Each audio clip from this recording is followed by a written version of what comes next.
Hi, Mayor.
I'm back.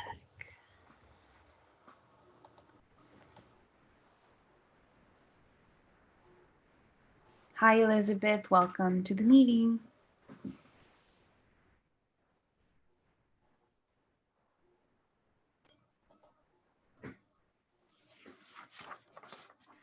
Hi, Councillor Boersma. Welcome.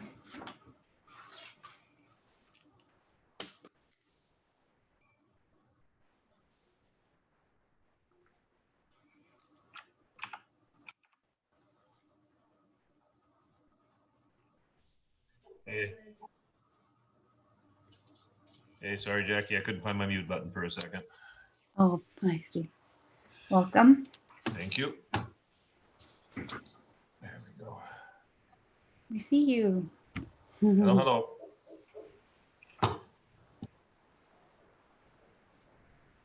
Well, I'm going to turn my video off for a while because I'm going to eat.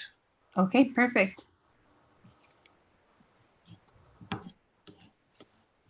Ooh, fancy background, Elizabeth.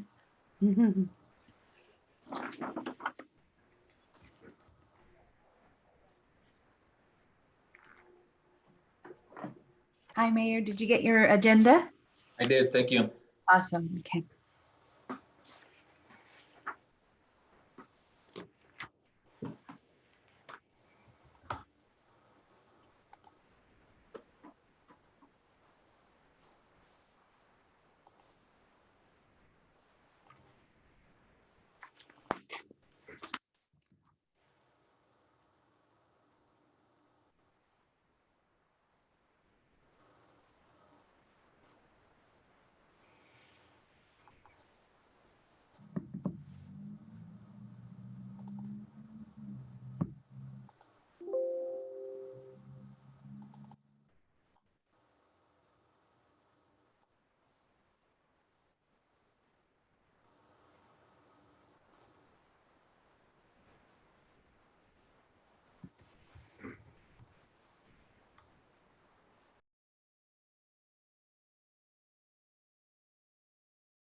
Hi, Mr. Casey. Welcome.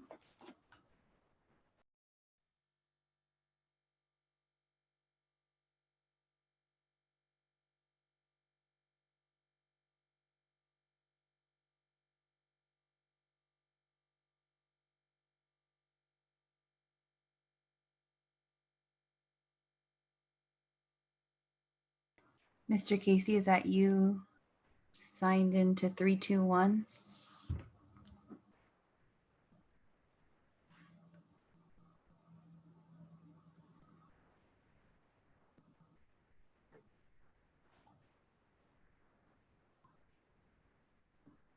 Welcome, Chief Anderson.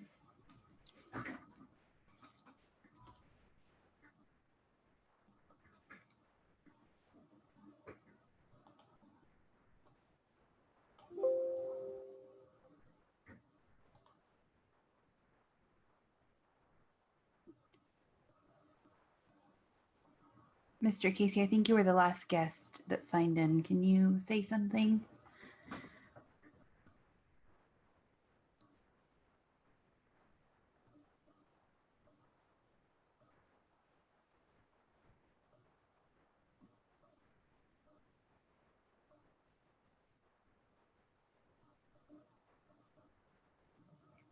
Mr. Casey, are you there?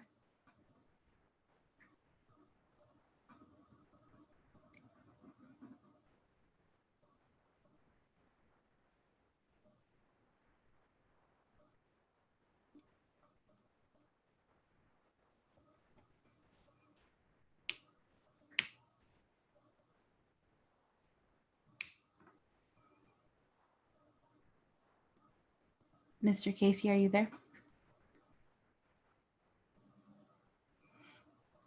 I can't hear you on my computer audio for some reason. This is Martin. Oh, perfect. I have you now.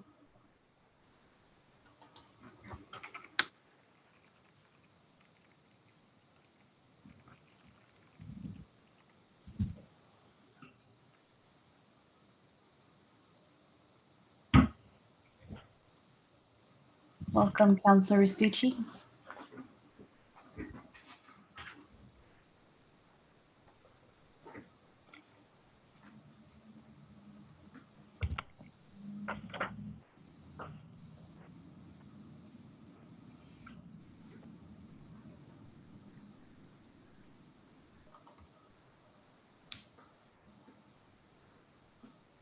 Hello.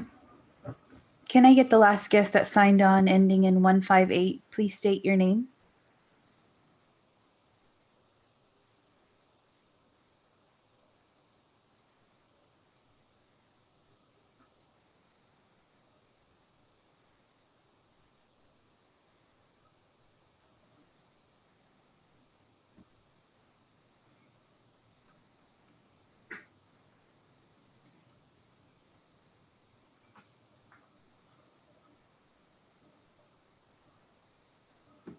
So far, I have 3 council members, Mayor Guerrero, Councilor Restucci, and Councilor Boersma.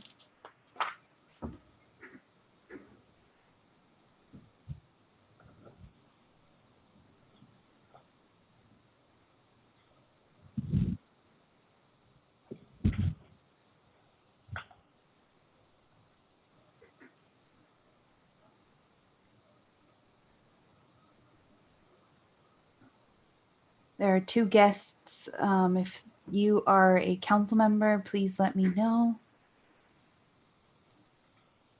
You are muted at this time. I can unmute you if you want to. Hey, Jackie, did you get me? Yes, Chief Anderson, I got you. You're cutting out like a lot. How about now?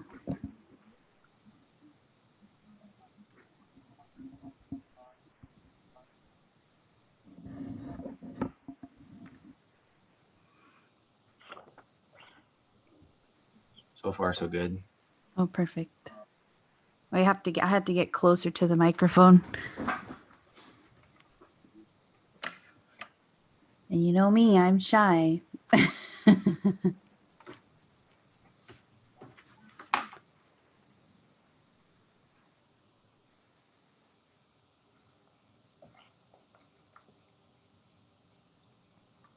So Jackie, every time you say something, a couple of minutes later, I get the same thing back again.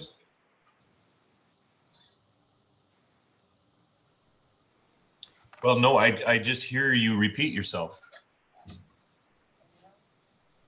How strange. Somebody may have their audio turned on their end. That's like maybe 2 different, or maybe try disconnecting again.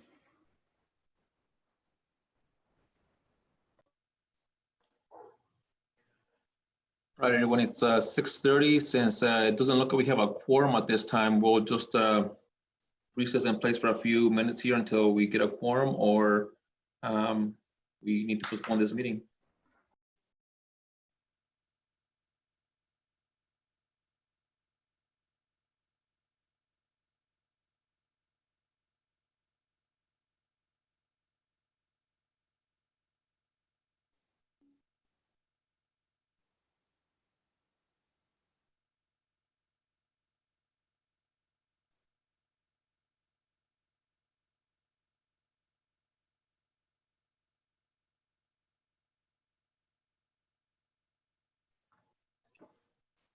All right, Mr. Mayor, I'm going to step out of the meeting real quick and then reconnect because I'm having all sorts of real weird audio issues.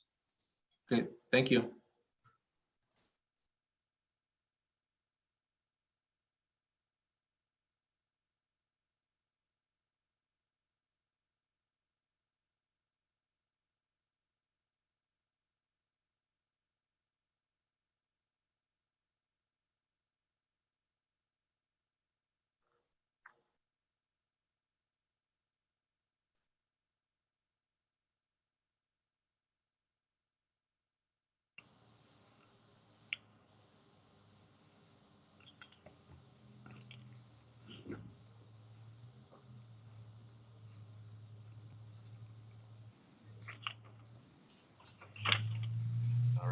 get him.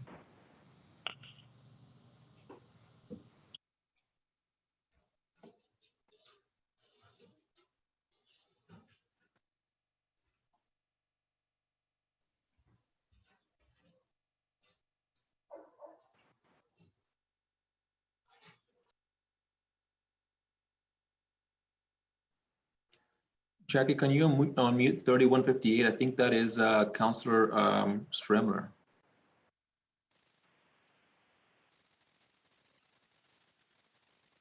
Actually, it looks like he left.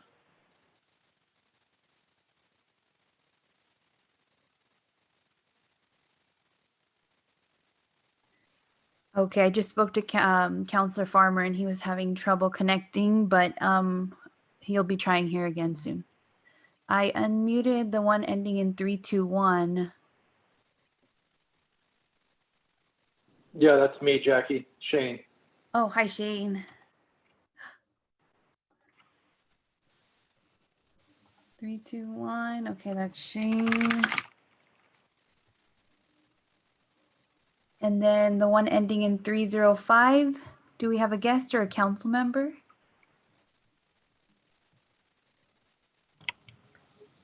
Jackie, that may be me. This is Okay. Martin. Oh, yep, that is you. Okay. Perfect. And then I'm gonna check on Council or Deputy Mayor Stremler.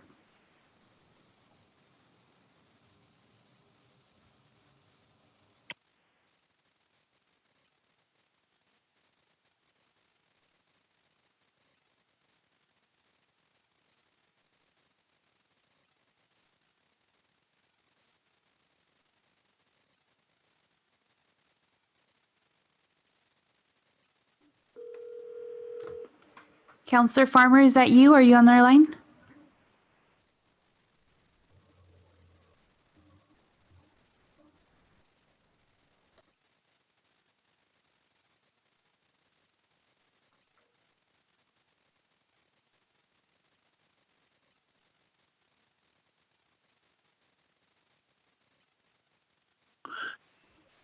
Do you hear Hello. me now, Jackie? Hello, Yes. do you hear me now? Yes, is this Deputy Mayor Stremler? Yes, it is.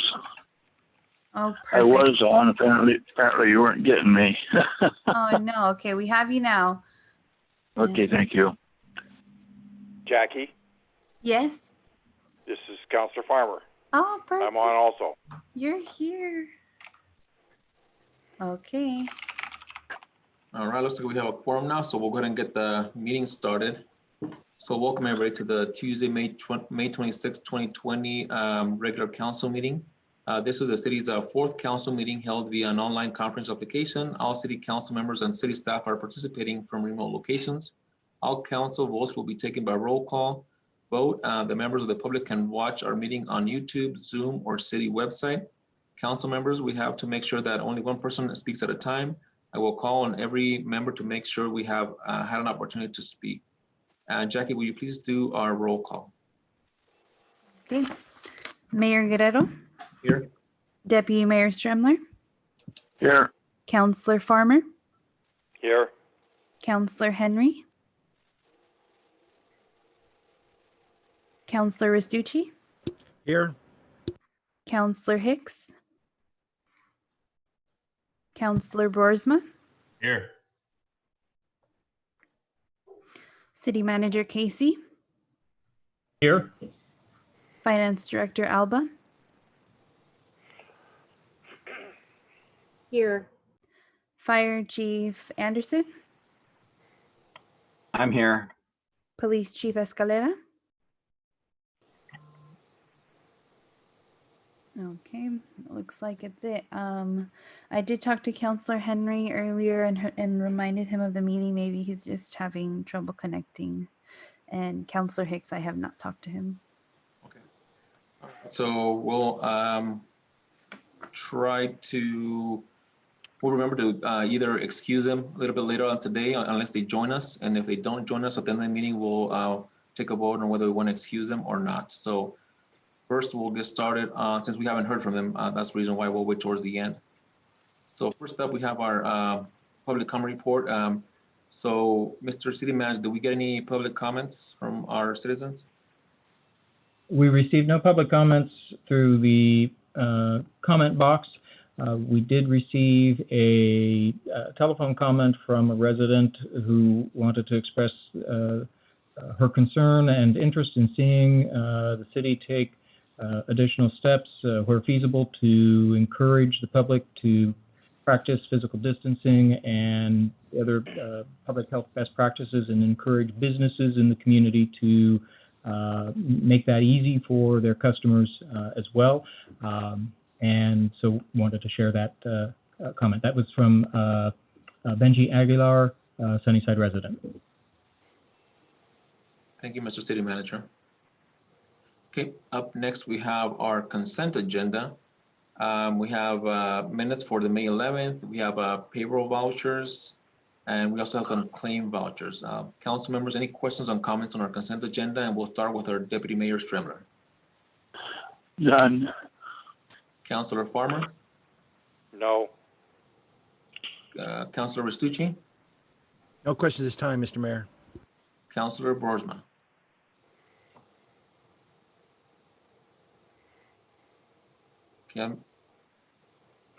Okay, there he is. Councilor Boersma, any questions on our consent agenda? I do not. Okay, thank you. So there being no questions, what is the desire of council on the consent agenda? Mr. Mayor, I would move that we approve the consent agenda as presented.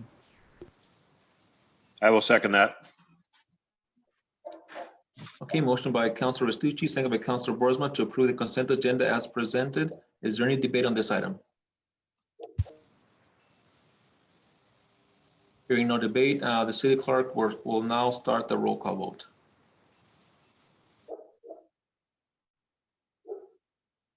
Okay. Mayor Guerrero, Yes? Deputy Mayor Stremler, Yes. Councilor Farmer, Yes. Councilor Restucci, Yes.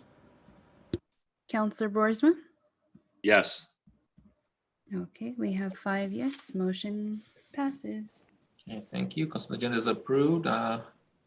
Up next, we have our active agenda, which is going to consist of an emergency resolution for COVID-19 pandemic response extension. Consider approving a resolution extending the proclamation of emergency and adopting findings of fact and procedures for managing the COVID-19 public health emergency. Mr. City Manager, please give us an update on this. Thank you very much, Mr. Mayor and members of council. As of this evening, county officials are reporting that Yakima County now has 3,123 COVID-19 cases, and sadly, we've reached 87 deaths from COVID-19. Also worrisome, we now have 39 county residents who are hospitalized, which is our highest count of hospitalization yet. In April, Yakima County was averaging about 35 new cases per day. When council last met on May 11th, between May 1st and May 11th, that had jumped to 60 cases per day. Since council's last meeting, we have been averaging about 75 new cases per day. Health officials warn that Yakima County has not yet flattened the curve of infections, and countywide, about 1 in every 80 residents currently has tested positive for COVID-19. Parts of the cities of Yakima, Union Gap, Tieton, Toppenish, Grandview, Wapato, and Sunnyside are seeing per capita rates that are much higher. We do continue to hear from residents concerned about businesses, as I mentioned, not requiring customers to wear masks, or alarmed by others crowding around them in public or holding gatherings at their homes. Some want state or even local government to do more to enforce the health guidelines. We also hear from residents frustrated and confused by the rapidly evolving and sometimes conflicting guidance they're getting from officials at different levels. Some are angered by the actions of the government to restrict their activities, or are personally struggling with lost wages and the economic impacts. With this resolution, what we're striving to balance and recognize is the inherent uncertainty of a virus that has no timetable and the interests of our community that I hope is united in its support, both for those who are battling COVID-19 and for those who've lost their jobs or had to shutter their businesses. We've worked with the city attorney to link the easing of the administrative restrictions in the ordinance and the adjustments to city operations, to link that with the county's progress under the statewide Safe Start Washington plan that was enacted with the governor's last executive order on COVID-19 back at the beginning of May. And that is a 4-phase plan for reopening parts of the state as each part makes progress in controlling the pandemic. We've also included some ideas in the administrative section that were generated from working with county and local economic development agencies on helping to reopen Yakima County safely. Our thought is that with these adjustments, we hope to provide greater administrative flexibility to proceed as slowly or as quickly as our circumstances permit. And with that, I'll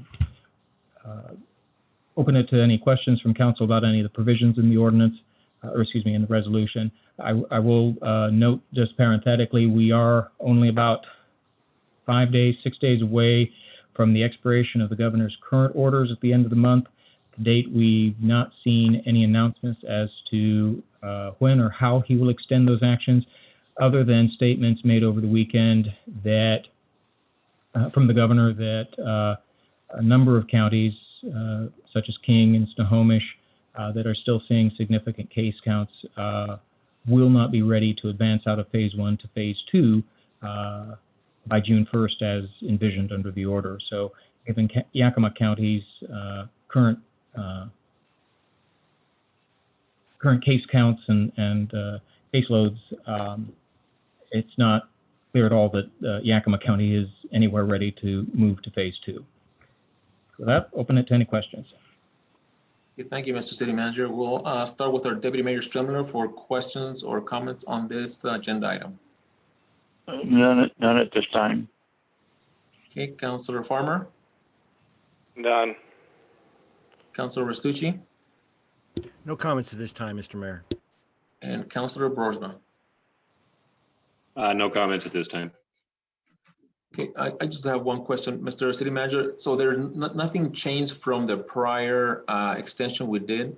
This is just another extension with no changes to the last one. Is that correct?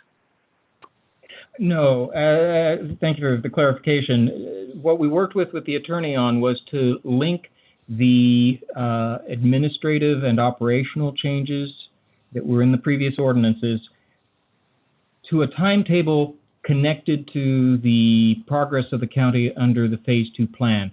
Previous resolutions did not offer a timetable beyond the life of that resolution. It didn't try to tie it to anything. And what we tried to do here was make these adjustments connect to a logical phase under that plan. So some of these would extend through phase 1 and phase 2 when certain limited activities are allowed to open up. Others may not come into play until phase 3 and would remain in force until phase 3. Or even in a few instances, potentially phase 4 when we're able to reopen fully. And so those are the main changes in there. The other new item that we talked about, this came out of a conversation with Yakima health officials and Yakima County Development Association officials.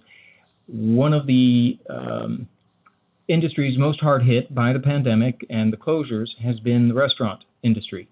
And the health district, in trying to work with restaurants and cafes in the valley, found that in some instances there were restrictions that made it difficult for restaurants to provide seating outside, while this actually can be a more effective way to provide safe access to dining options under phase 3, or phase 2 and phase 3.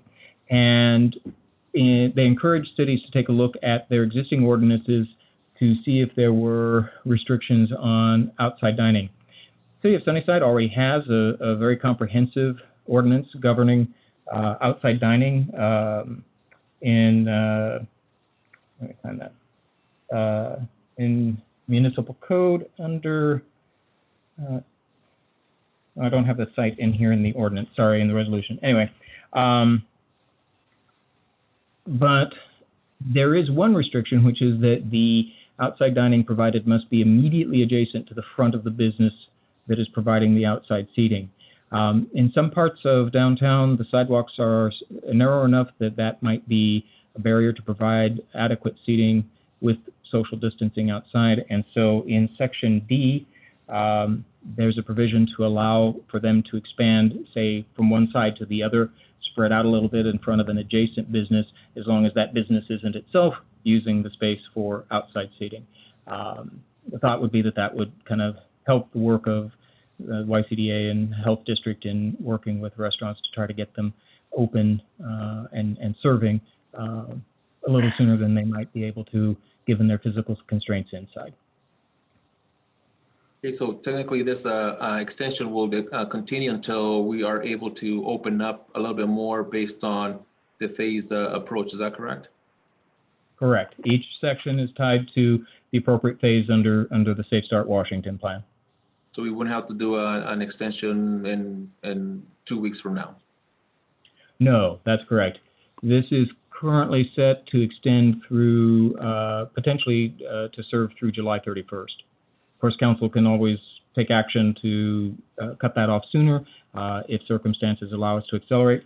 But there is also a provision in here that would allow us to rescind restrictions sooner if the health districts and so forth say that we can move faster on something. Thank you for that explanation. And okay, so what is the desire of council on this emergency resolution for COVID-19 pandemic response extension?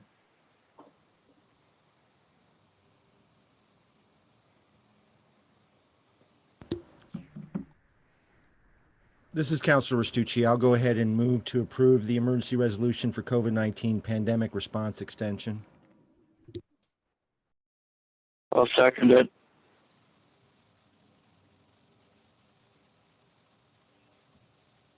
Did you get my second? Yes, thank you.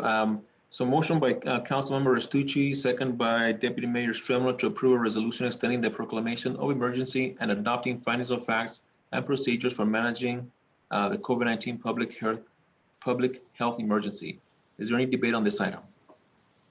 Mr. Mayor, I have just one comment on it. You know, as we read through this resolution, the one thing that concerns me is the continued closure of park facilities, basketball courts, and that sort of stuff. And I understand the reasoning behind that, but also the continuing new information that comes out that talks about how lethal direct sunlight, UV, and fresh air is to the life expectancy of this particular virus. Obviously, once you have it, being in the sun is going to help, but outside it's a lot more difficult to pass that. I'd really like to see our parks be active again. Some of the areas that are the most affected in town are the areas with some of the smallest homes, and I think in some cases they've got the largest number of people living in those homes. And sometimes they just need to get out. We've heard complaints about entire families at Walmart, but these poor people don't have anywhere else to go. And I'd really like to be able to encourage families to get outside and use our parks. So I guess that's my one concern with this. It just kind of bothers me that it sounds as if we're closing our parks, and I don't like to do that. Mr. City Manager, is that anything we can try to work with? Yes, and I'll refer to the recreation provisions under the Safe Start Washington plan. Once we're authorized to go forward, currently in phase 1, individual recreation activities are certainly permitted. When we get to move forward into phase 2, outdoor recreation involving 5 or fewer people outside your household is permitted. And so at that point, we might begin to work with the health district on how to open up some of these facilities so that small groups, say for example, some of the sports courts that are geared towards pairs of people, a pair of people playing like tennis or something like that, rather than the large congregate types of shelters. Then in phase 3, we're allowed to expand even further and allow groups of up to 50. to gather it. And at that point, most of our park facilities would likely be eligible to be reopened. So we certainly see and recognize giving people options for safe and healthy recreation, getting some exercise, and managing that consistently with the plan is desirable. We're eager to move forward with that as well. The one caution that we're getting from the health officials is concurrent with that will be an expectation of maintaining the sanitizing of those facilities. Even though the sunlight and heat will help, we'll still have a little bit of an expectation to monitor the usage and then go into some of these facilities periodically to assure sanitizing occurs. But yes, by phase 2, some of what you're describing should already be will already be something that we hope to reopen and allow. Thank you, Mr. Casey. Is there any additional debate on this item? This is Deputy Mayor Strummer. Yes, I would like to comment. Okay, go right ahead, sir. Okay, I have to agree with Mr. Boersma. Sunlight definitely kills it early. There was, I seen on the news here a while back where direct sunlight kills the virus in like a minute and a half. It's considerably less than 2 minutes. And like he was saying, with the children can't even go play basketball legally at the ballparks, or baseball or soccer or anything. I feel it's just extremely unreasonable. Part of it is goes along with that. I watch my neighbors all around me here. They're having very large gatherings, 10, 15, 20 people, putting in swimming pools, and there'll be half a dozen kids that you don't normally see in the neighborhood swimming. It's a shame we're forcing. Kids are going to do what kids do, and by us restricting it, it's just going to drive it underground, so to speak, which is going to be harder to control than if you know where they're at and what they're doing. I think, and we're so far from getting out of phase 1. Who knows when we're even going to get to phase 2? It could be into July, middle of July, before we get phase 2. We're looking at shutting it down for all summer, really.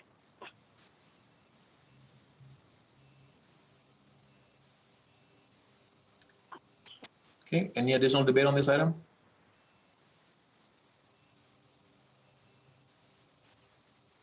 Okay, hearing no debate, what is the desire of council on this item? Already a motion and a second, Mr. Mayor. Oh, that's right, thank you. So, okay, City Clerk, will you please do our roll call vote?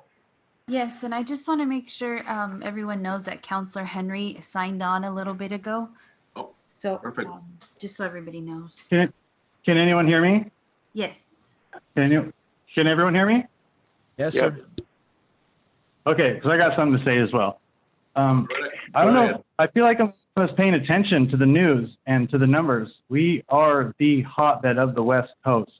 We need to shut this place down, and it's only going to get worse. The only example I've had, and people have shown me, is a fire of a house that's halfway burnt, that they've got halfway contained. Now, when they do that, do you send your family back in? No, because it's still burning, and that's what's happening here. And it's zeroed down to the places that it's happening at, but we cannot stop the spread of it. And the fact that our leaders don't understand how serious, 1 in 100 people in Yakima County have this right now, 1 in 100. These are people that we know, this is our family. And no other county is raising it like we are, and we're acting like nothing's happening. We are the people that need to make the stop. We need to, I've been in Seattle, I've been in Portland, and I hear all over the radio. Can you not hear me? Yep. Yes? Yep. Linda, Yeah? we're on the phone. Oh, you're on the phone?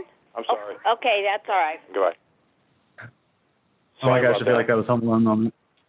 Anyway, long story short, it's in my opinion that we nip this in the butt. I like Guerrero's idea about the mask kitted task is doing it, but the truth is we can't enforce that.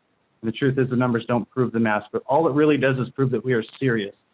And 106 cases, 92 cases, 86 cases. This is the last 3 days. No other county is like this. Okay, we need to figure out what's happening. That's what we need to do. We need to stop it. That's where I'm at. Okay, thank you. Right. Yes, sir. Just two things, because it was put out, and I want to make sure that we don't put out bad information. The World Health Organization says that sunlight does not kill COVID-19. Exposing yourself to the sun or to temperatures higher than 25 degrees Celsius does not prevent nor cure COVID-19. So let's not put out there that we read somewhere that it can kill COVID-19 with sunlight, because so far the World Health Organization does not agree with that. Thank you, Mr. Restucci. That's exactly right. People in Hawaii you can't go to Hawaii without doing 2-week quarantine because it survives there, and it survives there well. This is a serious pandemic, and we need to take it seriously. I know it's summertime. I know we've been cooped up. I know this more than anyone. I'm losing money every day because of it, but I want to make sure people are safe. It's not about me. It's about everyone else. Okay, thank you. Any additional debate or comments on this item? Since I came in a little bit late, what exactly is the motion for? Just someone clarify for me real quick. Sorry I was late. The motion is to approve a resolution extending the proclamation of emergency and adopting findings of facts and procedures for managing the COVID-19 public health emergency. And this is extending the pandemic response resolution and tying it to our staying home, staying healthy phased opening for Washington State. And Councilor Restucci. At the rate that we're going, we're not going to be able to open school to December. That's how far off we are. Right. That's what the numbers say. Jackie, you were saying? Oh, I was just letting Councilor Henry know that Councilor Restucci already made a motion, and Deputy Mayor Stremler seconded it. So we can, if anyone has any more comments, we can go into the vote. Okay, we'll do one last chance for comments or debate on this item.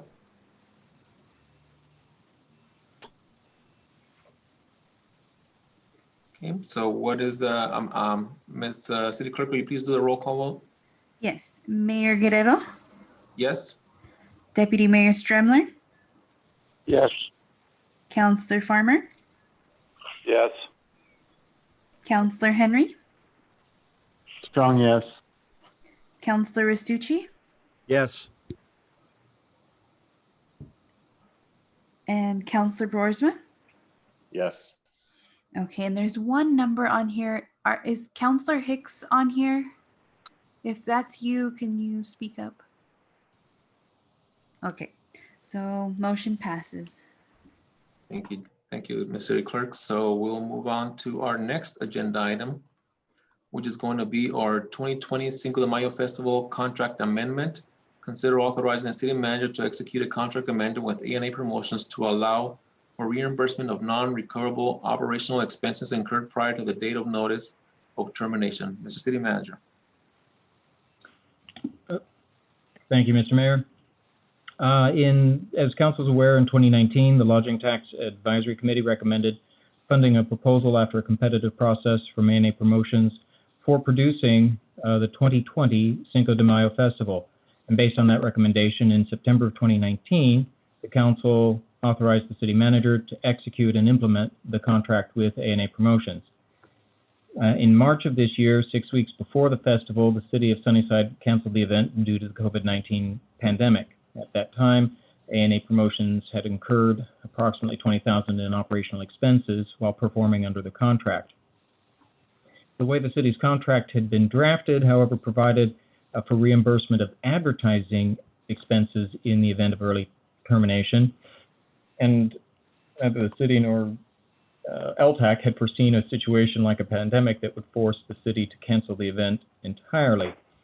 At that time, in meeting with city staff and A&A Promotions and Councilor Boersma as the LTAC chair, we had discussion around that, and staff came away with a request that we work with the city attorney to clarify the terms for reimbursement in a contract amendment that could then be brought back for council consideration. We did that on May 11th, and at that time, council requested additional information. Some of the information was on the expenses and agreements incurred by A&A Promotions while performing under the contract, which the city clerk has provided by email and in your packets. City Council also requested legal guidance on whether paying for these expenses might constitute a gift of public funds, since the city had canceled the event and no carnival or performances or stages took place. That analysis has also been provided in Council's packet, and in short, payment for these contracted services do not consist or constitute a gift of public funds.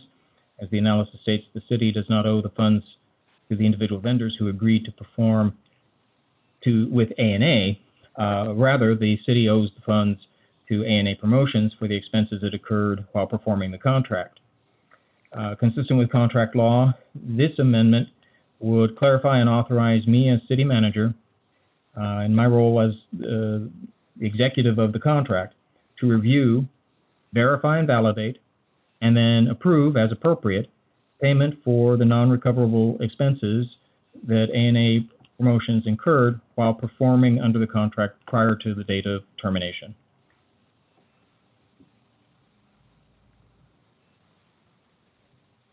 And we'd be happy to answer any questions either about the LTAC process or the contracting considerations. Okay, we'll start with our Deputy Mayor Strimmer. Questions or comment on this agenda item? None at this time. Okay, Councilor Farmer. I would like to reserve my comments till I hear others. Okay, Councilor Henry. Nope, that was good. I liked it. I'm good. Councilor Restucci. Mr. Mayor, I'm satisfied with the attorney's answer to my question regarding the gifting of public funds, and I'll be supporting this motion. Okay, Councilor Boersma. I would have to concur with Mr. Restucci on this one, as I was present at the meeting with the principals of A&A Productions and kind of helped counsel them in this direction. So I appreciate what the city attorney has done and how they've answered the questions, and I'm fine with this. Okay, so the councilors who reserved their comments, are you wanting to speak on this item? This is Councilor Farmer, and I would like to speak to it. Did our attorney write this contract, the original contract, or did he approve the contract before we voted on it? Mr. City Manager? I believe this contract language was a template developed by the city previously, and I don't know the process under which that was developed for LTAC a few years ago. We'll check if the city clerk has any history on that, but generally contracts when they're first developed are reviewed and approved, but not always by the city attorney, as I've observed, were all contracts in the past sent to the city attorney for review and approval. Mayor Guerrero, this is Yes, Jackie. go ahead. So these are templates that were, from my understanding, created by our attorneys. And so we've just been copying them every year. Okay. Mr. Mayor, I'm a little concerned with the legal advice that we got to get a contract that we have to come back and do something like this. Just as of note, I was reading the contracts that A&A had with one of the musicians, and it's very specifically in their contract where their musicians, because of circumstances outside of their control, can back out. Why don't we have that in our contracts? Obviously, these situations don't happen very often, but they do happen. And I'm very disappointed that if we had our attorney read this contract and did not pick something like that up, I'm definitely concerned about his ability to be our city attorney. I'm concerned about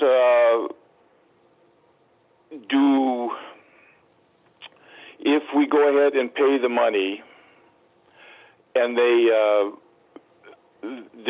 one artist is going to get $25,000. Is that correct? The $10,000 has already been paid. We're going to give them another 25. Another 15, so they get $25,000. Am I reading that correctly? Mr. Mayor and Council, no, that is not correct. What this is authorizing is for me to review and validate and verify non-recoverable expenses already incurred by A&A Promotions.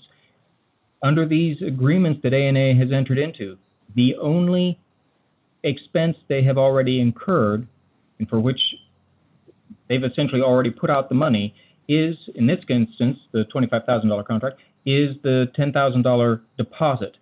There's no obligation to pay the remaining $15,000 due to the artist. This is honoring the obligation city made to A&A Promotions to pay for the expenses they incurred in executing and performing under the contract we awarded to A&A. But no, it doesn't. This isn't paying for all of the other expenses or charges that any of the vendors A&A entered into contracts with for services that would only be delivered and compensated upon delivery during the event itself.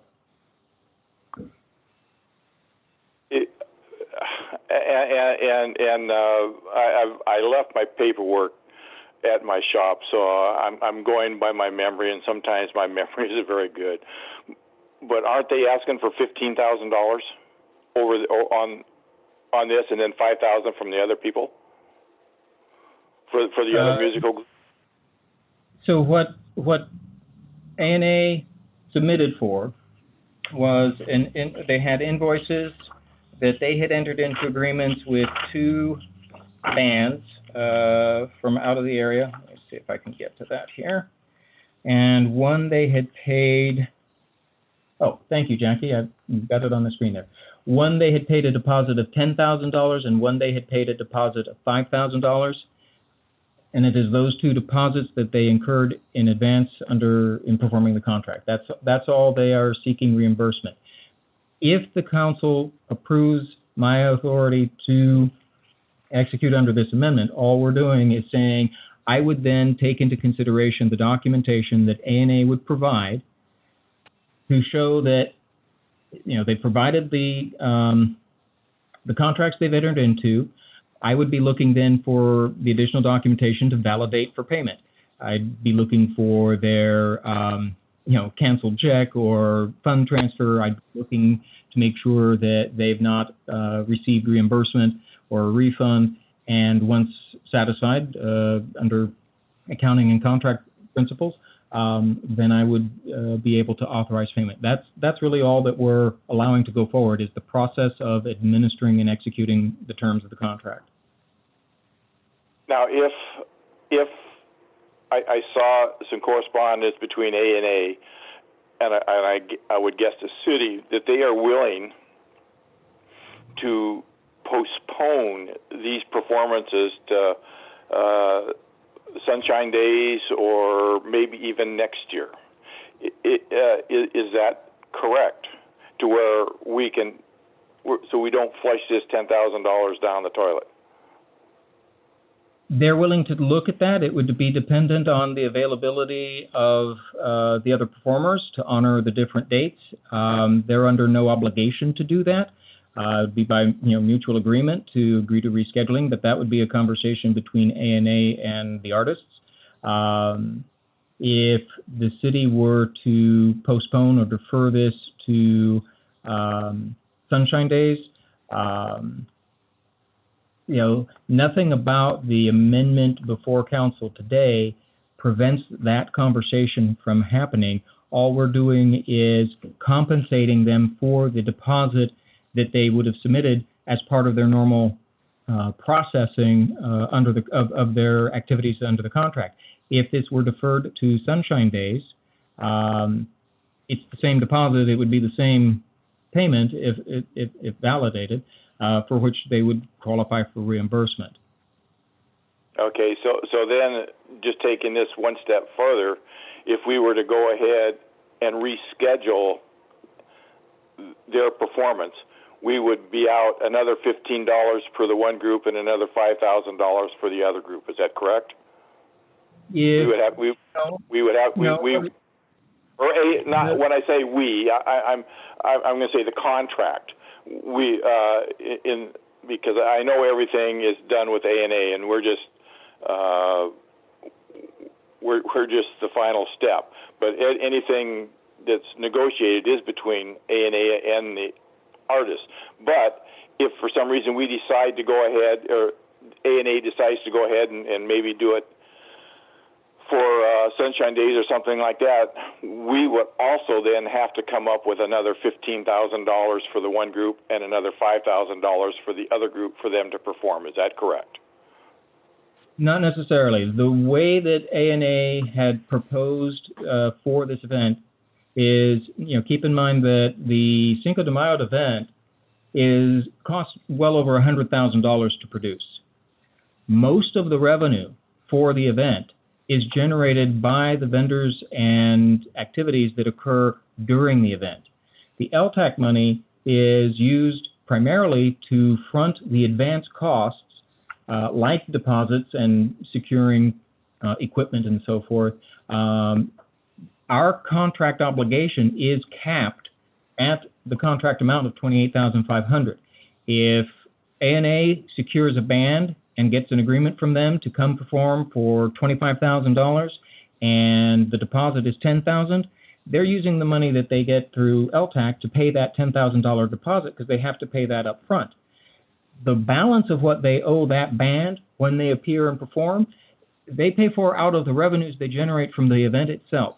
And since Cinco de Mayo generates an audience of between 20 and 25,000 visitors, they're able to secure enough revenue from the event itself to, fulfill their obligations under the contracts they enter into.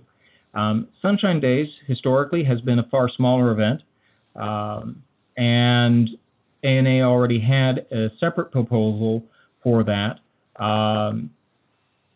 It's not clear that it would be able to generate the necessary revenue for them to be able to honor the obligations that they would have made for Cinco, and also not clear that the bands would be available or agreeable to rescheduling in that way. It would be a fundamental renegotiation of all of the agreements and commitments that Council made in 2019 to the participants in the LTAC process and to the awardees that were granted funds.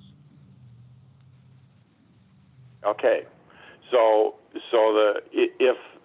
that just basically means we're not going to see a band. We're not going to see a band come here at a later time then, because we're not going to, unless it would be next Cinco de Mayo, and then we have that problem.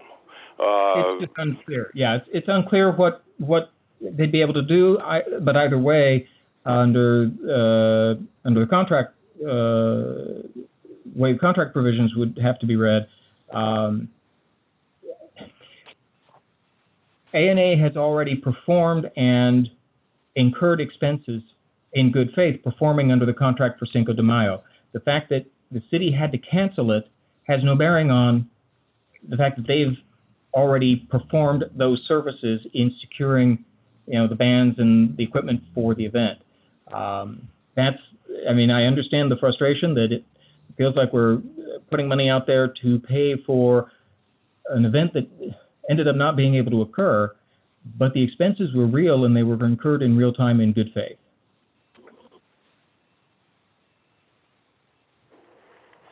Let's see, there was one other thing I wanted to ask, and it just slipped my mind. Does Deputy Mayor Stremler want to comment here while I think about what it is here? No, I've read it over and listening to the discussion. I understand that this the issue. I'm in agreement with what we're doing. I understand that the event pays the rest of it, and there is no other event that we hold that brings in the people to pay for a band if we reschedule, say, for Sunshine Days. It would not generate enough for them to even break even on that. Again, they would end up probably having to pay more. It wouldn't cost the city more, but it would cost them more because there's just not enough people. No, so I understand the situation. So really, I've got no more comments. Okay, thank you, Deputy Mayor Strimler. Mr. Mayor, I'd like to make a couple comments, unless Farmer, you want to keep on going a little bit? no, go ahead. Go ahead. I can make my comments later. Okay, so a couple comments. I completely understand where our Councilman Farmer is coming from, because obviously $15,000 for just band deposit is quite a bit of money at the end of the day, unless there's a way for us, a mechanism for us to be able to have them rescheduled for Cinco de Mayo next year, and also award ANA Promotions the organization of the Cinco de Mayo event. It's going to be hard for us to, I mean, personally, to say, you know, we just have to flush $50,000 on the drain and get nothing out of it. So I completely understand where Council Farmer is coming from. And at the same time, I understand where ANA Promotion is having to have obviously put out some money out of their own pocket to try to make this happen. And out of no fault of their own, you know, this pandemic happens and we have to cancel all these events. So if there's a way for us to be able to, you know, keep those deposits in place and hope that next year ANA Promotions moves forward with a Cinco de Mayo event and they can secure these bands again and use that deposit money for that event, then obviously it would make more sense, at least for me. Otherwise, it's just money that we give away from our LTAC fund for you know, this year's Cinco de Mayo event that did not happen. And I appreciate those comments, and I appreciate the comments of all my council members. I think that we need to put the pressure on ANA to see if they can negotiate maybe next year, and then just give them, if when it comes to proposal time for next year's Cinco de Mayo, if they're within what they've always been, I would say just go ahead and let them have it off the bat. These are strange times right now, and some things that have happened will never happen again. And I think legally, and here again, this would be a legal opinion, that maybe we would be able to automatically give ANA the go ahead for next year's Cinco de Mayo. I understand. I don't. A $10,000 hit in any business is a huge hit. I can say I'm very disappointed in our legal, but I would support the proposal just because there's nothing else we can do, and that's what has to be done. But I think we need to look forward to any other contract we have, and then we also need to look at what's going to happen to our LTAC funds for next year. We're not going to have any, because the hotel motel industry has shut down. We're not. I haven't seen any receipts, but I know we're not bringing in the money that we're going to be able to afford some kind of a program like this next year. So we need to be very cognizant and very careful of where we spend this money and how we spend it. Thank you, Councilor Farmer. Any additional comments or questions on this item?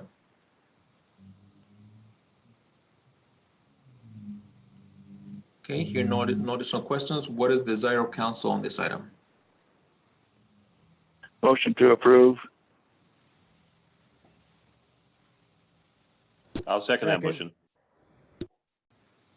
Okay, I got a motion by Deputy Mayor Strimler and a second by Councilmember Broersma to authorize the city manager to execute a contract amendment with ANA Promotions to allow for reimbursement of non-recoverable operational expenses incurred prior to the date of notice of termination. Is there any debate on this item? Being no debate, the city clerk will now start the roll call vote. Mayor Guerrero, Yes? Deputy Mayor Stremler, Yes. Counselor Farmer, Yes. Counselor Henry, Yes. Counselor Restucci, Yes. Counselor Boersma. Yes. Okay, motion passes. Thank you. Going on to the next agenda item is our East Edison Avenue Project Bid Award. Consider authorizing the city manager to execute an agreement with Wheeler Excavating LLC to construct the improvement along the north side of East Edison Avenue. Mr. City Manager. Thank you, Mr. Mayor. And I also, if I may, would like to thank council for the previous discussion and dialogue, and offer my assurance that we will exercise due care and diligence in the process that we go forward with on that, and very much appreciate the insights and perspective that was shared. This item before you now is bid acceptance. Sorry, trying to read through my bifocals here. This is for the construction of pedestrian safety improvements along the eastern portion of Edison Avenue between YVH and the YV Tech campus. This was a project the council approved going forward with and submitting a grant proposal to the Transportation Improvement Board of the state in 2017. We ended up going through a fairly extensive process in attempting to get all the parts and pieces together. But that grant does expire this year, and earlier this year we went out to bid. We received 5 sealed bids in mid-May. Those were opened here. The tabulation is attached in your folder. There's also a breakdown attached that shows the various funding sources, the TIB grant, the city match, and then the other elements that were funded by REIT and Water Fund to go along with the sidewalk improvements.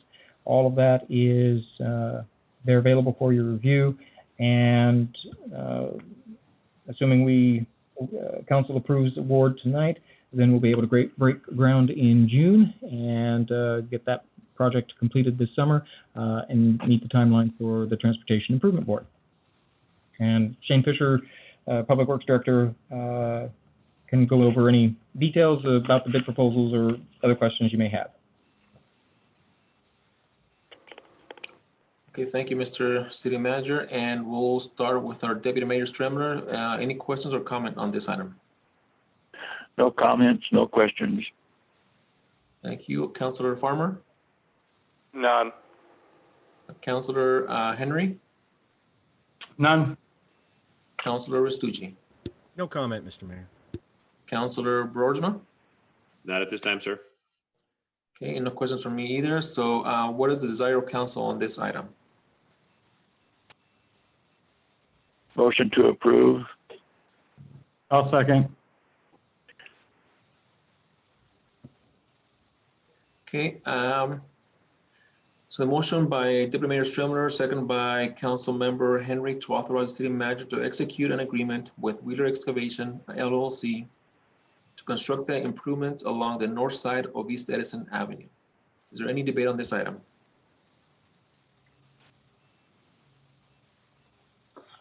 Hearing no debate, the city clerk will now start the roll call vote. Mayor Guerrero, Yes? Deputy Mayor Stremler, Yes. Counselor Farmer, Yes. Counselor Henry, Yes. Counselor Restucci, Yes. Counselor Boersma. Yes. Okay, motion passes. Thank you. Our next agenda item is Sunnyside Airport Grant Acceptance, CARES. Consider authorizing the city manager to accept the CARES Act grant from the Federal Aviation Administration to be used at the Sunnyside Municipal Airport. Mr. City Manager. Thank you, Mr. Mayor. This is the first tangible economic or financial reimbursement or opportunity that we're seeing realized out of the various federal and state economic stimulus packages in response to the COVID-19 pandemic. Based on a federal formula in mid-April, the FAA, Federal Aviation Administration, notified us that we would be eligible for a $20,000 grant for the Sunnyside Municipal Airport. As is often the case with federal grants, it's very specific about what it may or may not be used for, and there are basically two categories that can be employed. Each have a little bit different set of criteria and timelines. What is characterized by them as option one is to use all of the funds, the $20,000, for direct operational expenses. And they define these as including things like payroll, utility bills, debt service, purchasing snow removal equipment or mowing equipment, replacing a windsock, maintaining existing pavement, those kinds of things. Basically, current active operations that they will fast track approval for and would entertain that fairly quickly. Option two is to use the CARES Act funding on an actual development or land purchase project. Now, in order to use that path, you are required to work through your FAA contact person to pursue the project for development projects. This is a lengthier timeline. There are a number of requirements in order to access the funding for this. This would be like for purchasing land adjacent to the airport or for construction of a facility that's part of the FAA approved master plan. This grant, they aren't committing to a specific timeline other than it would be quite a bit longer than option one. And option three they give you is a blend. Use some of the money for operations, some of the money for construction or land acquisition. Given that the grant amount is only $20,000, which is simply not adequate to actually fund construction of anything significant or really make much headway on the total costs of acquiring land, splitting it in half or in part would make that even less feasible. So staff's recommendation is that we move forward with acceptance under option one and use this to help cover some of the expenses for operations that would otherwise have to be paid for out of our general fund.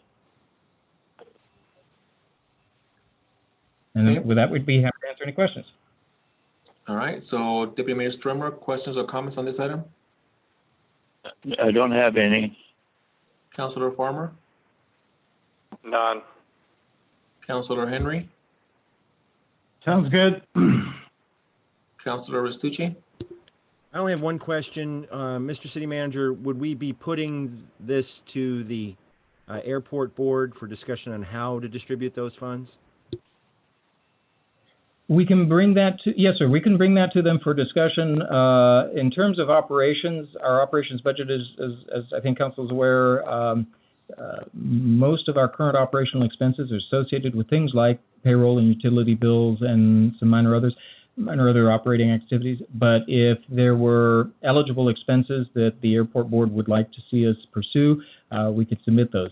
We have seen some suggestions in the community for a couple of specific purchases. I think it was like a courtesy vehicle, purchase a vehicle that could be parked at the airport and made available.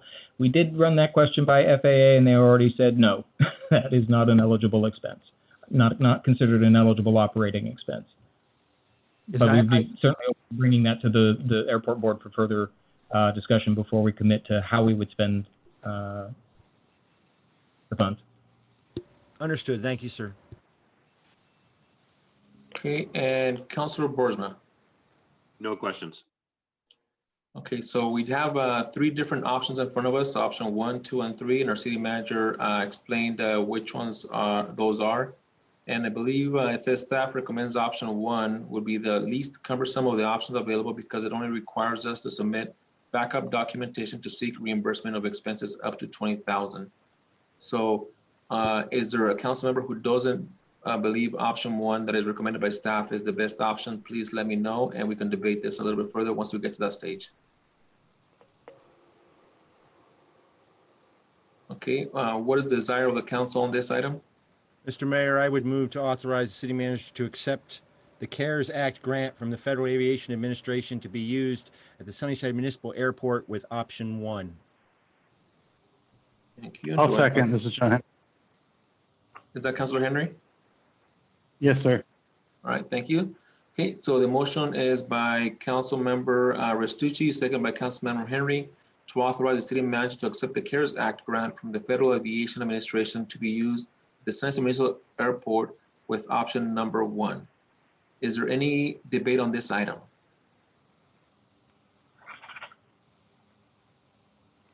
Okay, hearing no debate, it sounds like option 1 is the best option. Ms. City Clerk, will you please do roll call vote? Mayor Guerrero, Yes. Deputy Mayor Stremler, Yes. Councillor Farmer, Yes. Councillor Henry, Yes. Councillor Restucci, Yes. Councillor Boersma. Yes. Okay, motion passes. Thank you. Our next item is our Yakima County Fire Protection District and Cities Municipal Mutual Aid Agreement. Consider authorizing the mayor to execute an agreement to participate in the 2020 revised Yakima County Fire Protection District and Cities Mutual Aid Agreement. Mr. City Manager. Thank you, Mr. Mayor, and members of council. I'll also invite council to just kind of think of the next 3 items, E, F, and G, a little bit as a package. All 3 relate to mutual aid between our city fire department and our partners here in the county or in neighboring cities. It's been a very strong tool for effective fire response and emergency response to have these mutual aid agreements in place that define the roles and circumstances in which we can call on each other as needed to have the capacity to deal with large, significant, or particularly hazardous situations. The county had launched an effort, I think over a year ago now, to update the county-wide agreement and went through an extensive review process with participation of all the fire districts and fire departments. And then concurrent with that, Chief Anderson entered into similar conversations to update the agreements with Grandview and with Mapton.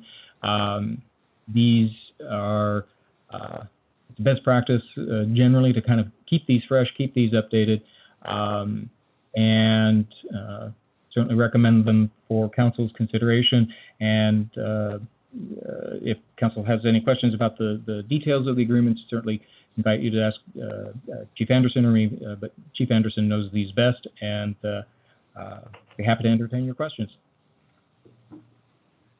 Okay, Councilor, Deputy Mayor Stremler, questions or comments on this item? None. Okay, and Councilor Farmer? The comment I have is I think they are great tools to have. I would just like to vote on all of them at the same time so we don't have to do this 3 or 4 times. That was my question, Mr. Farmer, as well. If we could do this omnibus and just do one motion for all 3 measures. Mr. City Manager, is that an option for us? I think if the council wishes to move to authorize, the only distinction I'll make is the way Yakima County drafted theirs. The motion would, they drafted it for the mayor to sign. Actually, Mr. City Manager, as I've signed one of these before, I should weigh in and let you know that the reason why the mayor has to sign is because the mayor is considered the highest elected official in the city, and the federal government doesn't recognize our form of government. Got it. All right. Thank you, sir. I appreciate that clarification. So yes, on the as long as the council is clear in the motion that you're authorizing the mayor to sign the county mutual aid. The 2 city mutual aids are simply between 2 city jurisdictions, and I believe those could be under the authority of the city manager as if authorized by council. Okay, so council, do you want to make a motion to approve all 3 items and just make that distinction?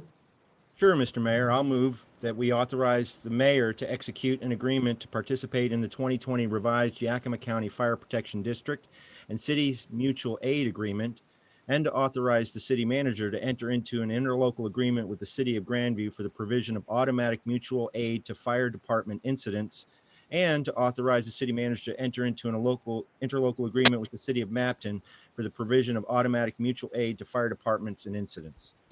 And I second that. Okay, so we have a motion by Council Member Restucci, second by Council Member Boersma. So I don't know if I want to repeat all that or not, but any questions on the motion that our Councilman Restucci posed to all council? If there's no questions, it's understood that I'll be signing an agreement with Yakima County, and the city manager is being authorized to enter into a interlocal agreement with the city of Grandview and Mapton. And that will be one motion for all 3 of those items. Is there any, let's see, is there any debate on this item?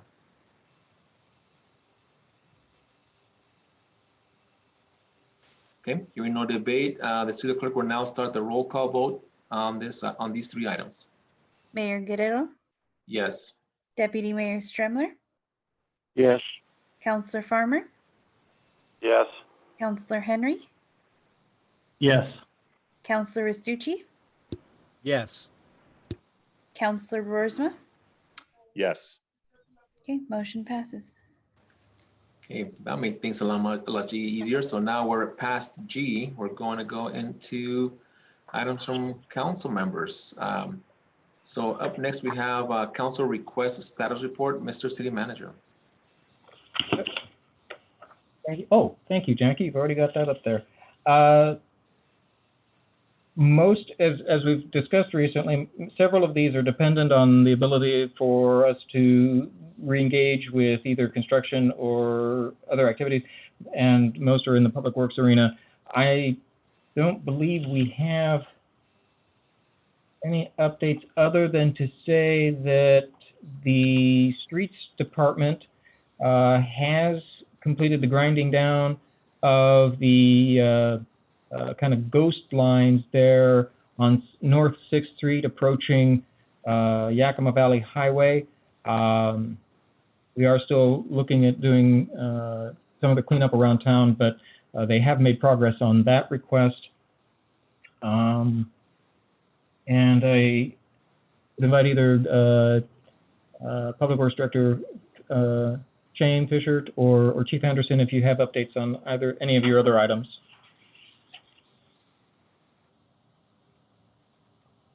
I think we're going to be providing an update on the residential volunteer program in the monthly report. I'm sorry, go ahead. That's correct.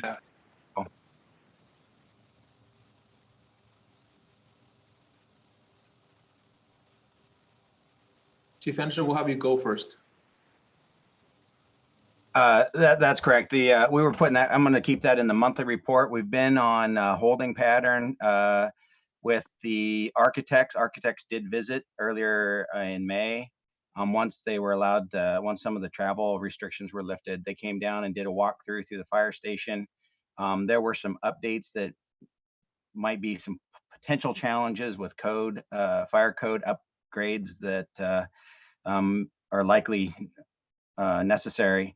So we're waiting to see back what those are. They were looking for if there's any alternative options, but right now it's sort of in the hands of the architects.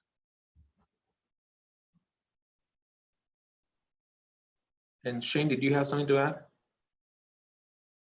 No, I was just saying I had nothing else to add to Mr. Casey's report on the center line. Actually, we did actually do Edison Avenue as well. So we did 6th and Edison. So those ghost lines are now covered up. Okay, thank you. So at this point, does a councilor want to add or remove anything from our council request status report?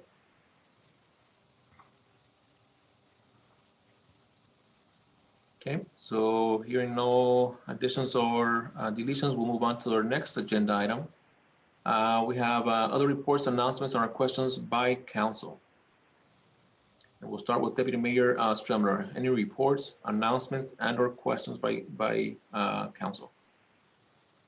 The only thing I would like to make a comment on is the weeds are really getting bad along several of our streets. I know Edison, east of my place, they're about 1 foot, 15 inches tall, and that's in a crack where the curb is, especially from 13th to 16th. Downtown, there's several areas where the weeds are really tall. The bad part is we spray and kill them now. They're going to be big, ugly weeds sitting there. I don't understand why they haven't been sprayed a month ago, I guess, or several weeks ago. Mr. City Manager, do you know if the street department maybe might be working on those? Yes, the streets department began weed spraying back in early April, I believe. Shane, can you confirm? Yeah, it was early April is when they started, and it takes them a while to get around. And with all the rain we've had as well, the weeds are just taking off. We've had not very hot days and lots of rain, and the weeds love that. So we will get around to getting those. I will make sure that I'll have a conversation with my guys tomorrow during our regular weekly meeting, and we'll do an emphasis on Edison and make sure we get those taken care of. Any additional comments, Deputy Mayor Stremler? None. Okay, Councilor Farmer? Just one comment. When we have roll call votes and you go down the list of comments, I think those ought to be on a rotation basis. I think one person does the first one, and then you move down to the next person in line that's there, let him be first, and third, fourth, and fifth. So the same person doesn't have to talk first every time. Is there a reason you feel like it's better to scramble the councilors? Well, sometimes comments are changed or thoughts aren't expressed if they're afraid they're going to step on somebody's toes or say the wrong thing. So I know Yakima does it that way. In the same way, and like I say, every vote they make and every discussion they have, they start with a new counselor every time. Interesting. Yeah, I have no problem with that. I just have to remember who I asked first the last time and kind of go down the list starting from the next one. So I'll make a note of myself for next meeting if we have it virtual, and I'll do that, and then we'll see how it works out. Thank you. Okay, and Councilor Henry. Yes. Questions, announcements, or questions or comments? No. I'm sorry, my phone was muted. Okay, so nothing from you at this time? Nope, I'm good. Okay, thank you. Councilor Restucci. Nothing at this time, Mr. Mayor. Thank you. Councilor Broersma. Yeah, thank you, Mr. Mayor. So last meeting, I was kind of belly aching about the big trench cut across Swan Road. And I don't know if city staff got right on it, but the next day there was gravel thrown in there, and now they put some asphalt over that. I mean, it's still a bump. It's not perfect, but I don't have to worry about the undercarriage of my rig being torn out every time I go down that road. So whoever got on them on that one, thank you very much. Well done. Okay, and so we did get a request for a letter of support from Isabel Garcia from the Office of Rural and Farm Worker Housing. They're submitting an affordable housing program grant application on an acquisition and rehabilitation of Sunnyside Manor 2, which is located at 420 West South Hill Road, and a 12-unit project serving very low-income seniors and persons with disabilities at or below 50% area median income of Yakima County, proposed by Spokane Housing Ventures. And she got me the letters a little late before last week, and I didn't get a chance to see them until last Friday. So I told her I was going to get council's support behind this. If you guys feel like it's something we want to support as far as with a letter for these two acquisitions, and that way we could get those letters signed and over to the Office of Rural and Farm Worker Housing, which is headed by Isabel Garcia, sounds like. So what does council feel it's what does council think about this, the letters of support for these two acquisitions? And we'll start with Farmer this time. Okay. Are they building? I couldn't understand you very well. Are they building new apartments there? Is that what they're doing? No, they are buying a 24-unit and a 12-unit apartment complex, and they are basically rehabilitating those buildings and basically re-renting them. Okay, and are those particular units on the tax rolls now, and they're going to be taken off, or they're not on the tax rolls now and won't be put on? And that is a good question that I do not have an answer to. Jackie, do you know if she mentioned that at all in her email? She did not. Okay, so we can definitely get that question answered, Councilor Farmer, and get back to you via email or to all council with those questions. So that way I believe she said they were going to submit this middle of next month. So we may not be able to get it into the next agenda if they need it before then. But that's a good question. And you're asking if they're going to be taken off the tax rolls or if they are already off the tax rolls in essence. And that is. Okay. Great, Councilor Farmer. So Councilor Henry, any opposition or questions about us approving this letter of support for this acquisition? Nope, sounds good. Okay, Councilor Restucci. No concerns, although I would like to get the answer to Mr. Farmer's question. Perfect. And Councilor Broersma. I'm with my colleagues on this one. I'd like to hear the answer to Mr. Farmer's question before I move on this any further. Okay. And Deputy Mayor Stremler. I agree with the rest of them. I'd like to hear the answers to Mr. Farmer's questions. Okay, so Jackie, could you reach out to Ms. Garcia and find out what the answer would be to these questions? And that way, once we get an answer, we'll see about signing that letter of support for them and go from there. Sure. Yes, I'll do that. Thank you very much. Okay, Shane, I just have a question. There's a lot of railroad concrete, I don't know, blocks next to Varietal. Are they redoing that railroad intersection with concrete blocks there to make it more user or vehicle friendly, I guess? Yes. Do we know when And that's I'm not real sure. I'm not real sure the timeline on that, though. I did see those stacked up. Jaime did, Alvarez did let me know that they're working with the railroad to kind of coordinate that. We do some of the traffic control for that, and obviously put the asphalt back in once they have those panels placed. So it's a cooperative deal between us and the railroad. And I'll update council when I get a little bit more information on that. Thank you. And also thank you for getting that striping done on 6th Street. I did get a couple different phone calls from different citizens concerned that they did not know where to go, and they were using different parts of those lines thinking they were in the right lane. So thank you for getting that addressed. Of course. Any additional announcements, reports, or questions by council?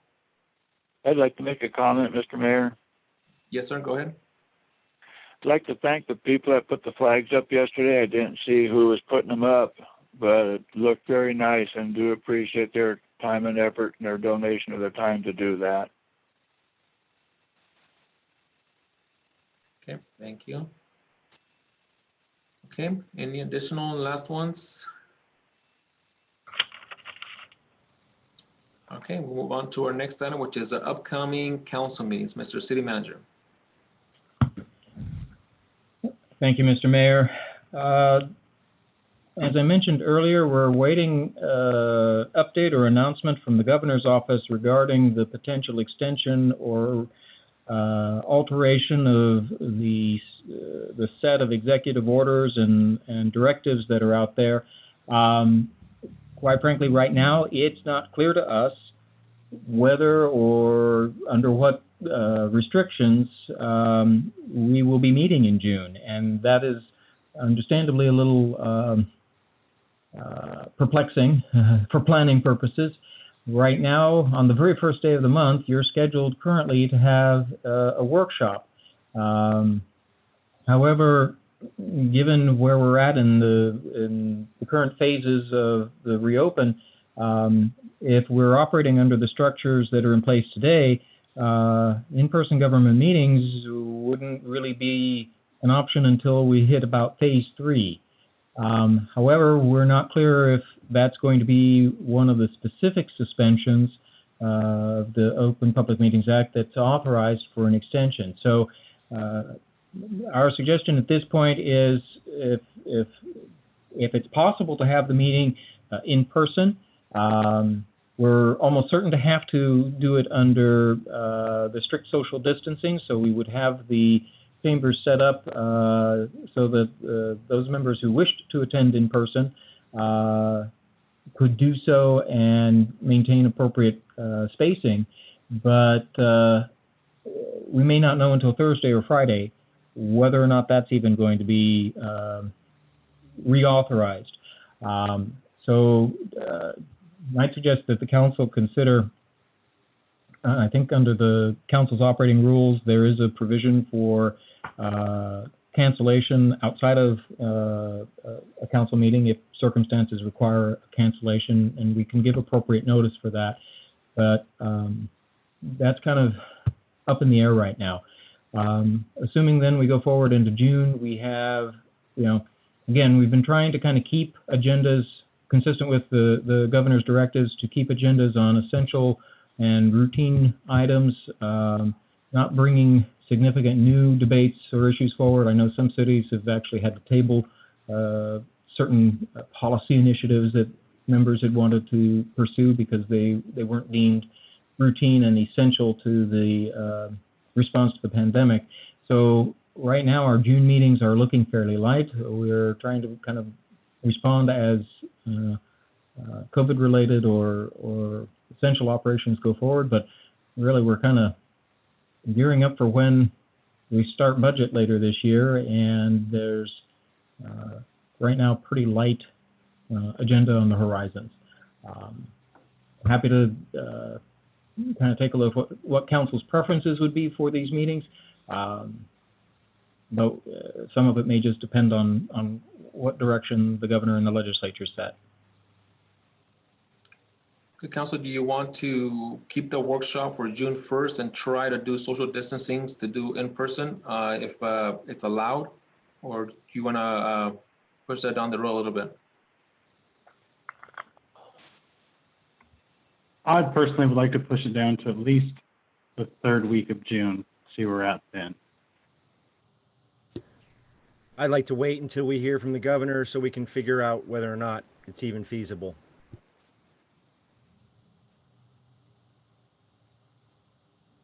Okay, sounds like we have, we're gonna push it down the road a little bit, Mr. City Manager. All right, we'll try to get you information as soon as we have updates or direction from the governor's office and legislature, and we'll keep you posted, and thank you for your feedback. Councilors, do you want to cancel the workshop for June 1st since we're going to be moving those items down to later on our regular meetings? That'd be fine by me. Yeah, I have no problem with that, Mr. Mayor, if we want to cancel the workshop for June 1st. Okay, if I there's agree no, with that. okay, you have no objection, then our workshop for June 1st is hereby canceled. Mr. City Manager. Yes, sir. Thank you. For the city manager's update, I just have a couple of items.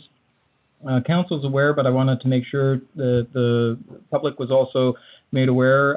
We're very pleased to announce the selection of Mr. Mike Shuttleworth as Sunnyside's next Planning and Community Development Supervisor. Mr. Shuttleworth will start with us on June 1st. He's had a long career in planning and development in the Yakima Valley and Tri-Cities area. He's a longtime area resident, worked with Benton County for several years, served as their planning manager for almost a decade, and then more recently joined the Yakima Valley Conference of Governments as their planning manager in 2017. He knows Sunnyside, he knows our land use and planning issues well, and he's very well regarded for his skills and professionalism. And I just would like to acknowledge my appreciation for the work of our interview panel. We did have a couple of very strong candidates. The interview panel included Planning Commission Chair Deanne Hohalter, Port Director Jay Hester, our former Planning Supervisor Aaron Lambert, and Public Works Director Shane Fisher. And their insight and participation in that process was very valuable. So we look forward to welcoming Mr. Shuttleworth here in a week. It's hard to believe that June 1st is only a week away. Mr. Mayor? Yes, sir. Oh, sorry. Mr. Mayor, I'd just like to say a couple of words. I appreciate this process that the city manager went through. As chair of the COG, I was made aware of the other side of the process when you selected Mr. Shuttleworth. And so I'm super excited that the city has a great planner. But as YV COG chair, I want to let everybody know we'll be looking for a new planner now for the COG.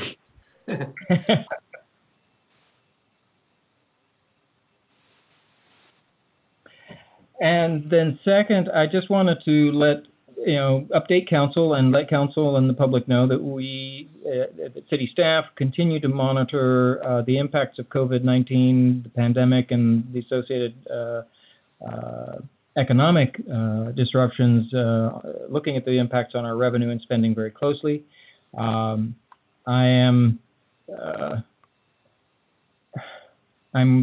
cautiously optimistic with regard to our budget because right now we do seem to be faring better than many other cities in our state, some of which rely, of course, much more on tourism or retail sales to drive their revenues than we do.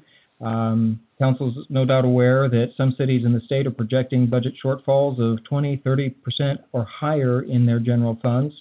But based on the emerging trends that we've seen in first quarter and partway into April and early May, we're currently only forecasting revenue impacts in the 5 to 7% range in the general fund. And that's equal to about $750,000 out of the $12.6 million general fund.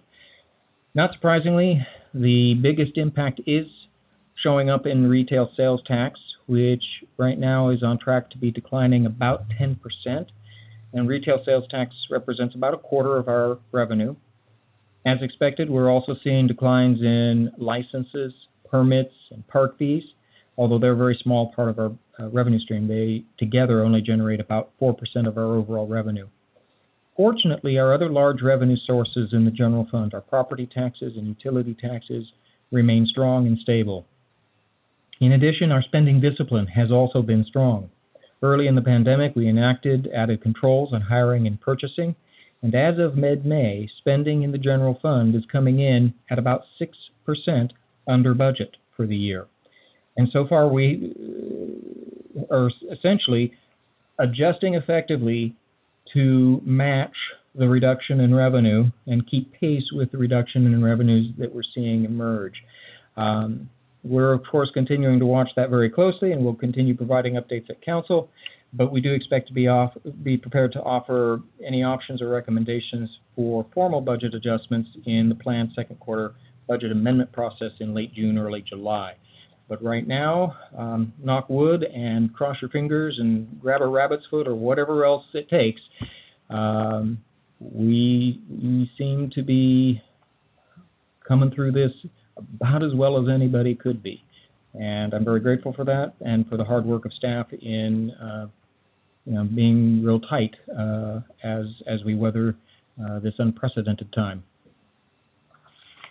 And then lastly, I'm going to kind of steal a little thunder from our Finance and Administrative Services Director, Elizabeth Alva, because I want to recognize her support to and the hard work of our court administrator, Vanessa Enquist, and our municipal court judge, Stephen Michaels.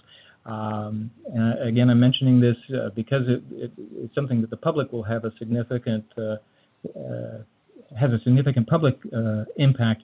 But the court has been working very hard to figure out how to really transform the court experience to be able to conduct municipal court virtually and maintain physical distancing during the COVID-19 pandemic, so that we're ready when the state Supreme Court starts to allow us to reopen court proceedings again.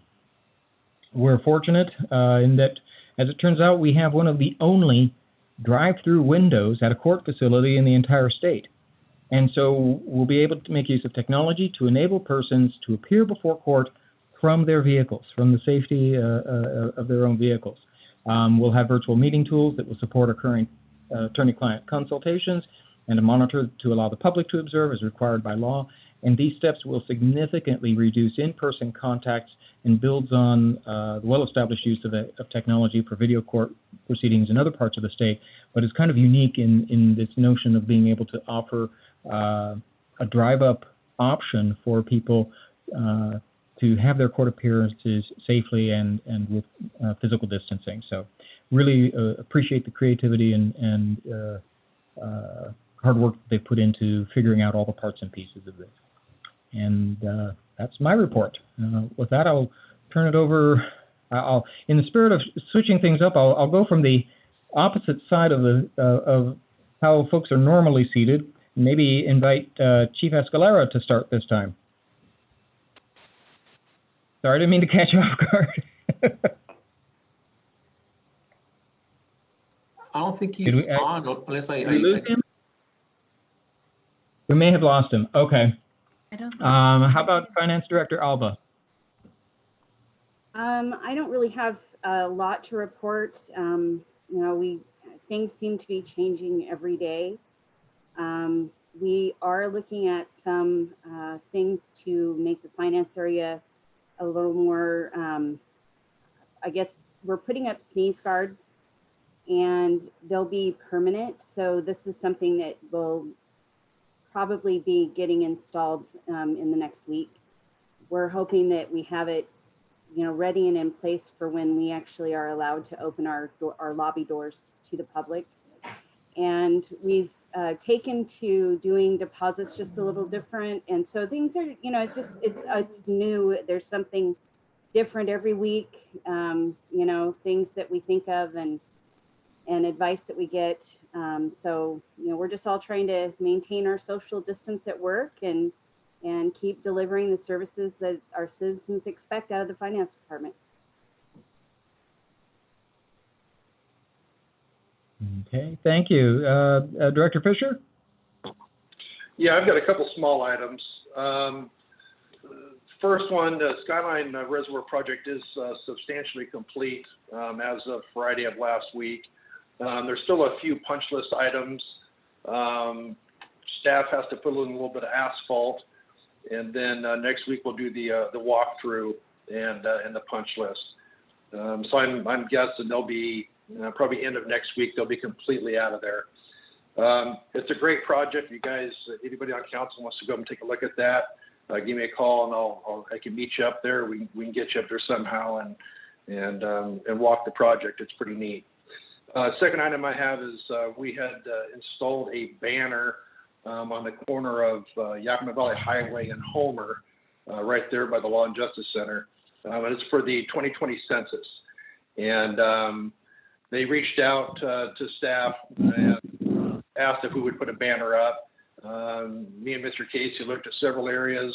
That seemed to be the best location. It's a two-sided banner so people can see it coming into the city and leaving. It's got the website on there, and basically that outreach is to ensure that we get the maximum amount of people to actually fill out their census. And that's all I have. Thank you. And Chief Anderson. Good evening, council members. I don't really have anything new. I would like to take the opportunity, though, to thank you for considering and supporting those mutual aid agreements. That'll definitely make Sunnyside safer and improve our operational effectiveness. And for Deputy Mayor Stremler, I will pass on the message that your gratitude to the firefighters for putting up the flags. Thank you.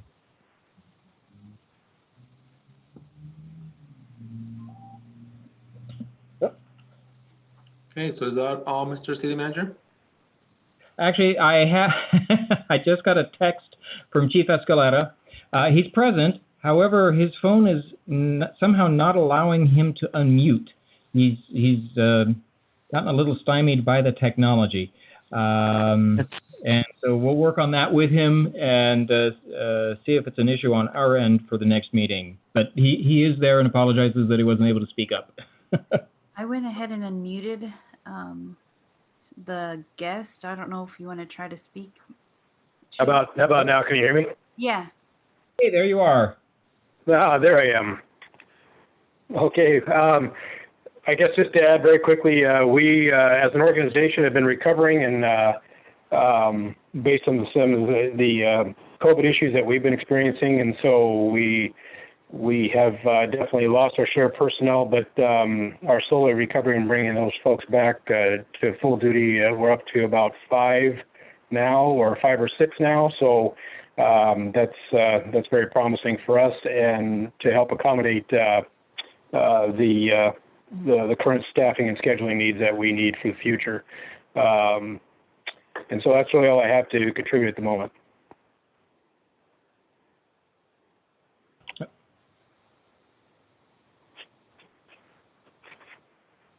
Okay, Mr. Casey, so is all the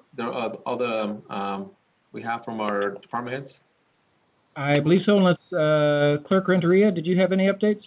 Did you want me to respond to the LTAC membership question right now, or just send it by email, Mr. Casey?